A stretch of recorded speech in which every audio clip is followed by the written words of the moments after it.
ये बड़ा अद्भुत दरबार है। ये जो बालक अनाज जो है, यहाँ तो कुछ कहने की ज़रूरत नहीं है। पंजाब में तो बहुत श्रद्धा है, बहुत श्रद्धालु हैं इस पंजाब की इस दिव्य धरती में। और बाबा जी के सभी उपासक सुबह से संगत को हम मिल रहे हैं, सब कह रहे हैं हम बाबा जी को मानते हैं, हम बाबा जी का रूप चढ़ाते हैं, हम बाबा जी की गुफा में जाते हैं। एक माई कह रही थी हम कच्ची लस्सी भी चढ़ाते हैं। और सब अपनी अपनी बातें बता रहे थे कि कैसे बाबा जी के साथ हमारा जुड़ाव है और कैसे कैसे बाबा जी की कृपा हमारे जीवन में बरसती है। तो ये बहुत ही प्रत्यक्ष शक्ति है। और ये दरबार आज नहीं 40 वर्षों से 1983-42 वर्षों से ये दरबार लग रहा है बाबा जी का। और इसमें असंख्य लोगों का कल्याण होता है। किसी भी तरह की समस्या हो, किसी भी तरह की परेशानी हो, दैहिक है, दैविक है, दैहिक माने शारीरिक समस्या हो, दैविक देवताओं से संबंधित कोई समस्या हो, भौतिक संसार के सुखों को लेकर कोई समस्या हो, मानसिक हो, सभी तरह के समस्याओं का समाधान नाथ की शरण में होता है। सिर्फ जुड़ने की बात है। आप सभी साथ संगत का बहुत बहुत अभिनंदन, बहुत बहुत साधुवाद। आप जो भी शब्द हम थोड़े से शब्द आपके सामने जो जीवन की सार्थकता के लिए जो बातें सुनाई जा रही हैं, आप सब गौर से सुने और अपने जीवन में उतारें। पहले तो हम बाबा जी की अरदास का पाठ करेंगे, प्रार्थना करेंगे कि बाबा जी हमें भक्ति दें। और उसके बाद भक्ति क्या है, हमें जो जीवन मिला है ये किस लिए मिला है, हमें जीवन कैसे जीना चाहिए, ये थोड़ी सी बातें आप बीती और जग बीती। जो आपकी समस्या, जो सुबह से आप सब लोग अपनी अपनी समस्या लेकर नाथ की शरण में आ रहे हैं, वो भी थोड़ी चर्चा करेंगे। और कैसे हम दैवीय कृपा प्राप्त करें, उस कृपा के लिए भी थोड़ी सी चर्चा आपके साथ करेंगे। बहुत सारे भक्त तो जुड़े हुए हैं बाबा जी के साथ। अभी नाम तो हमें सबका नहीं आता, क्योंकि हम पहली बार इस दिव्य भूमि में आए हैं। तो कुछ भक्त कह रहे थे कि बाबा जी की ऐसी अपार कृपा है, बड़ी बाधाएं जीवन में आई, बड़े संकट जीवन में आए, बड़े दुख जीवन में आए, लेकिन बाबा जी के साथ जो जुड़ाव है, उस जुड़ाव से सारी समस्याओं से हम पार हो गए, संसार के प्रपंचों से हम ऊपर उठ गए हैं। कोई समस्या आए तो भी चिंता नहीं है। चिंता एक ही है कि कभी ऐसा ना हो कि हमारे आराध्य हमसे रूठ जाए, ऐसा समय जीवन में ना आए कि हमारी श्रद्धा कम हो जाए। अपने आराध्य के प्रति, अपने इष्ट के प्रति हमारी जो भावना है, जो श्रद्धा है, वो कभी कम ना हो। तो ऐसे ऐसे भक्त सुबह से ये सारी चर्चा हमारी चल रही है। तो आइए ये चर्चा माने आप बीती और जग बीती भी थोड़ी थोड़ी हम बातें करेंगे, क्योंकि एक दिन का समय है, एक दिन में तो सारी बातें नहीं हो सकती। प्रयास करेंगे कि ज़्यादा से ज़्यादा ये जो भौतिक समस्या है, ये जो दैहिक समस्या है, ये जो दैविक समस्या है, ये क्यों है और इनसे हम पार कैसे हुए, ये सब आपको बताएंगे। तो आइए अभी बाबा जी का अरदास का पाठ और फिर प्रार्थना करेंगे।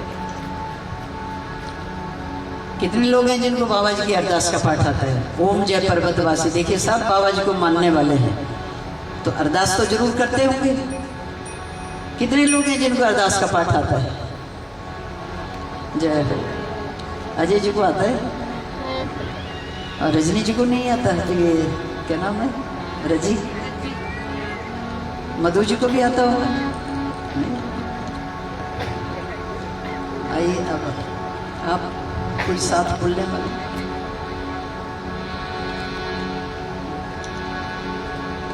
जकरा पुण हरिदा बोल साचे दरबार की जय। पंजाब की शेरनी है, कुछ आवाज तो निकले।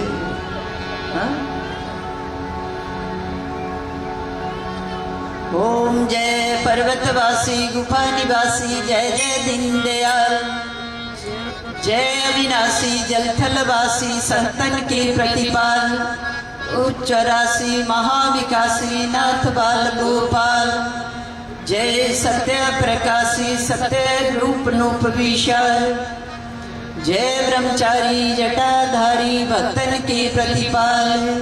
जय सिद्ध सिधारी रुदाधारी श्रेता दुख संगार।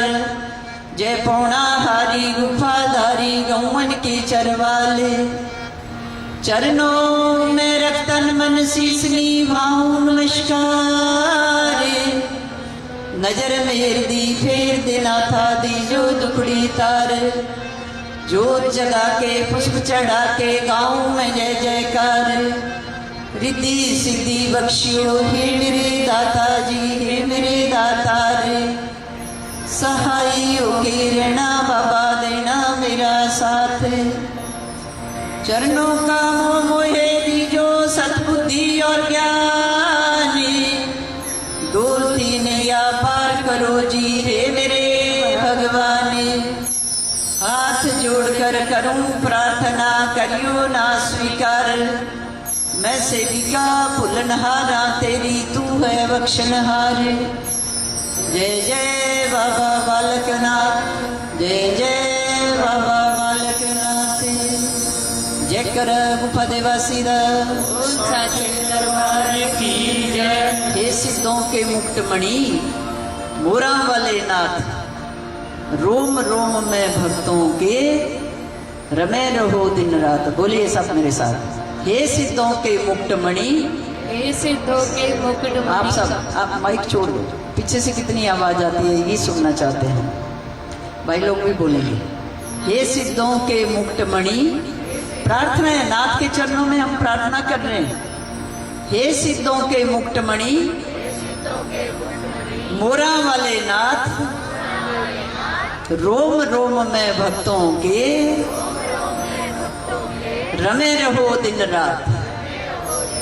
हे प्रभु हे दीन बंधु हे दीन दयाला हम आपकी शरण में है। आप हमारे रोम रोम में वास करो। आप हमारे हृदय में वास करो। ये मनुष्य शरीर जो मिला है ये सार्थक हो जाए। ये बड़ी मुश्किल से मिलता है। 84 लाख योनियों के बाद ये शरीर मिला है।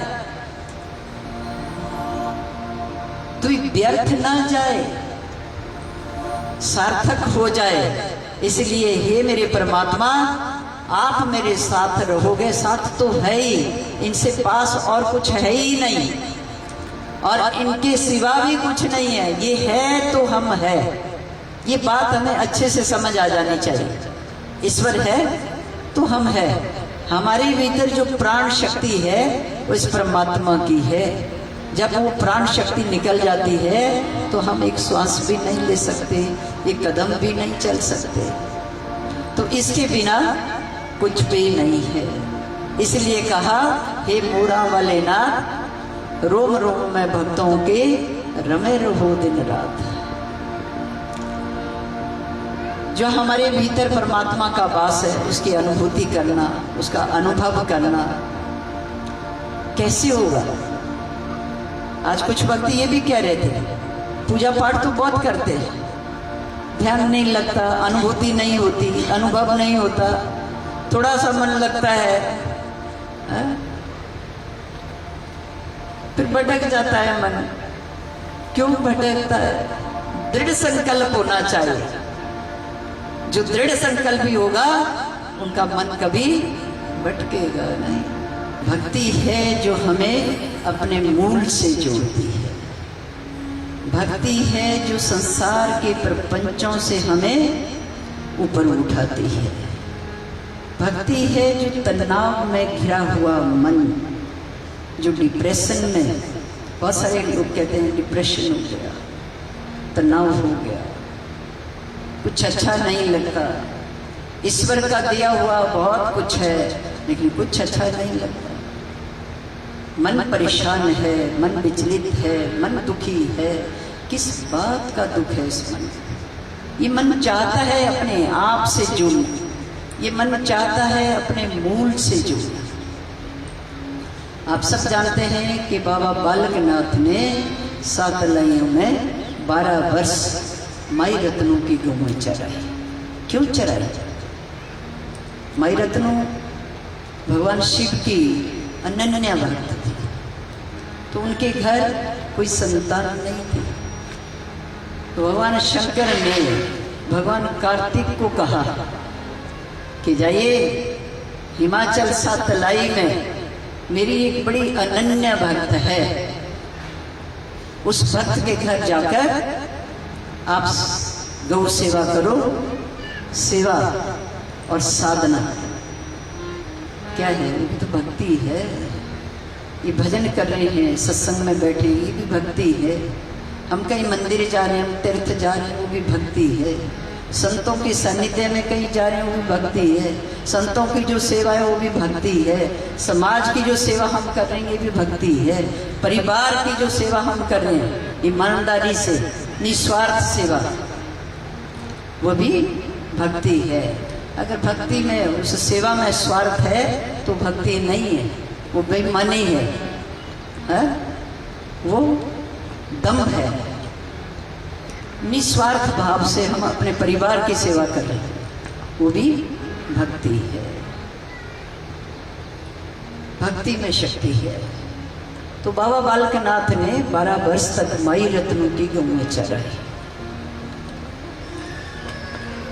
12 वर्षों में उन्होंने बहुत सारी सिद्धियां प्राप्त कर ली, और उन्हें 12 वर्षों के दौरान गुरु गोरखनाथ जी बाबा बालकनाथ की परीक्षा लेने के लिए आए। तो गोरखनाथ जी कहते हैं कि मेरा चेला बन जा। बाबा बालकनाथ, ये तो आप सब सुनते हैं और सब जानते भी होंगे ये बातें। बाबा जी के भक्त हैं, बाबा जी के अनुयायी हैं, नाथ की शरण में आप सब जुड़े हैं, तो ये बातें आपने पहले भी कई बार सुनी होंगी, लेकिन अपने जीवन में कितनी उतारी ये तो आप ही को पता है।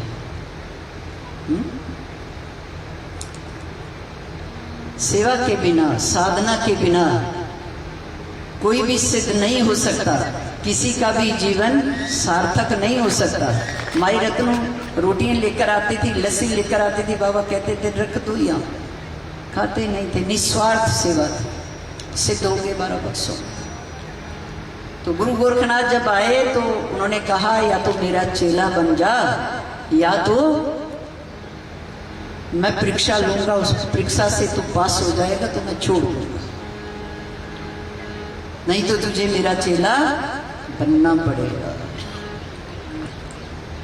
तो गुरु गोरखनाथ जी ने कहा कि मेरे 365 चेले मेरे साथ है, भूख लगी हुई है, सबके भोजन की व्यवस्था करो। बोला महाराज जी भोजन की व्यवस्था तो बाद में करेंगे, पहले मैं सबको दूध पिलाता हूं। तो बाबा जी के पास अवसर गए थे, एक आवाज लगाई, माँ आओ। गुरु गोरखनाथ जी आए हैं, उनके 365 शिष्य उनके साथ आए हैं, कहते हैं भूख लगी है, माँ दूध पिलाओ। तो सभी अवसर में भागती हुई आती है और अवसर गाय से दूध की धारा बहने लगती है। सभी चेले चिपियां ले लेकर दूध भर भर के चिपियां पीते हैं।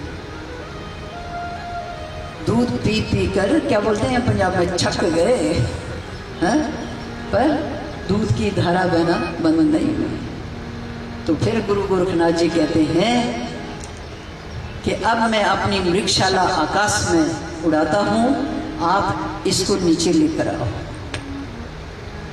तो बाबा जी ने अपना चिमटा पीछे लगाया और वृक्षशाला के टुकड़े टुकड़े होकर गुरु गोरखनाथ के चरणों में आकर गए।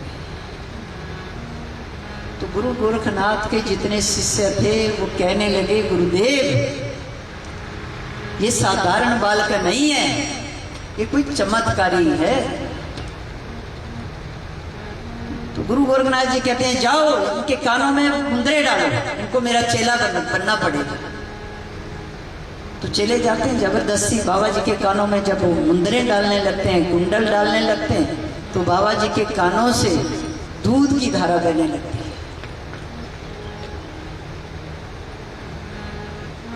बाबा जी ने उडारी लगाई और धौलगिरी पर्वत